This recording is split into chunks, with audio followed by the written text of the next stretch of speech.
Hello everyone, it's Old Guardian here. In this video, I'm going to take a look at the best decks in Hearthstone after the Stealer of Souls nerf and the second Flesh Giant nerf. To be honest, I had hoped that a little bit more would have changed since around 2 weeks ago when I made the last video, but not much has changed. Out of these 9 decks, 8 of them are the same archetypes that were in the previous list, and this is the only new archetype in the list. Number 9, Fel Demon Hunter. So Il'gynoth has found a new life alongside Jace Darkweaver. You just survive, you use a bunch of healing tools, removal tools, and then you drop Jace, which also heals you again, clears some boards, deals some damage, and then you drop Il'gynoth and a bit more damage with that. So that 1-2 punch with Jace and Il'gynoth just wins games, especially against aggressive decks. There wasn't a very good sample of Demon Hunter games at the moment. Like, all the Demon Hunter archetypes seemed viable: Fel Demon Hunter, Death Rattle Demon Hunter, Quest Demon Hunter.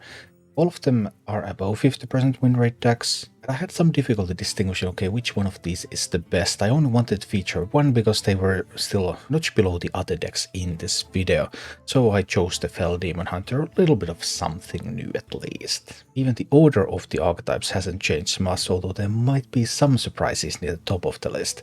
But here, it's business as usual. Number 8, Aggro Druid, same as a couple of weeks ago.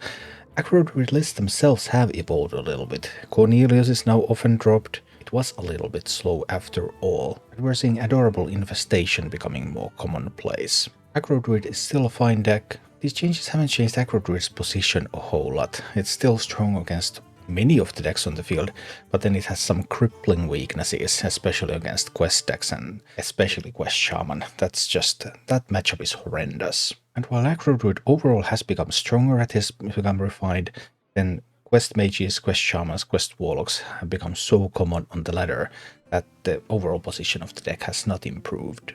At number 7 we have Aggro Shadow Priest. Shadow Priest still going strong.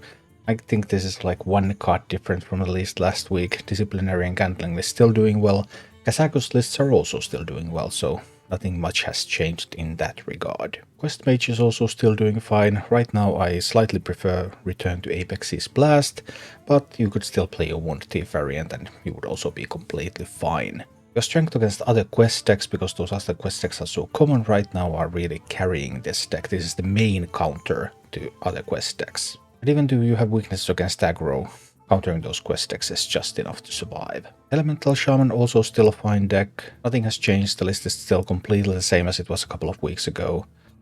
The weaknesses to Quest Shaman and Quest Warlock are a little bit annoying. The deck has a bunch of good matchups to compensate. Base Hunter also same as ever, still a good deck. I played this list myself recently as well and had great success with it. It's just strong. When you're playing a fast aggro deck, you can just beat anybody if they get a bit of a slow start.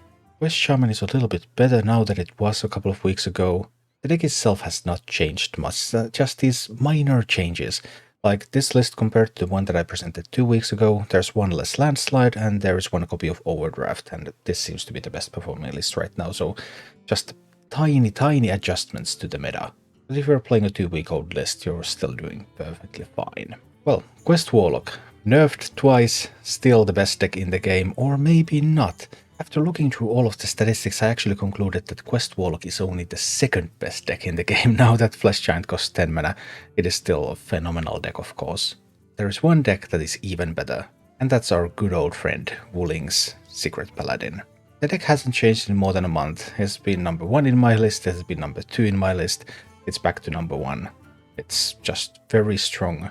So what if there was a nerf to Conviction? The deck doesn't mind. Great, fast, aggressive choice to ladder with.